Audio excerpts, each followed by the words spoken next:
एक अधूरी मोहब्बत। सर्दियों की हल्की गुलाबी शाम थी। सूरज ढल रहा था और आसमान के रंग जैसे प्रेम की एक सुंदर कविता लिख रहे थे। सिया अपनी पसंदीदा कॉफी शॉप में बैठी थी, हाथ में किताब और सामने एक गर्म कॉफी का कप। उसे किताबों और अकेले वक्त बिताने का बहुत शौक था, लेकिन उस शाम कुछ अलग था। आरव, जो पहली बार वहां आया था, अपनी कॉफी लेने के लिए काउंटर पर खड़ा था।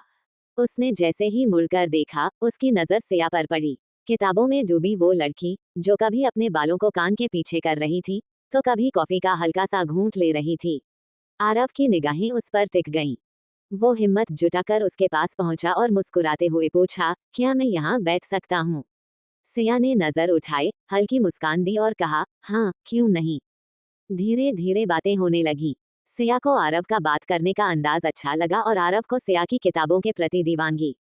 उनकी मुलाकातें बढ़ती गईं और साथ में बिताए गए छोटे छोटे पल उनकी दुनिया का सबसे खूबसूरत हिस्सा बनते गए। समय बीतता गया और दोनों की दोस्ती कब प्यार में बदल गई, उन्हें पता ही नहीं चला। लेकिन किस्मत को शायद कुछ और ही मंजूर था। सिया को अचानक एक अच्छे मौके के लिए विदेश जाना पड़ा। विदाई की उस शाम दोनों ने एक दूसरे को देखा, आंखों में आंसू थे, लेकिन होठों पर मुस्कान।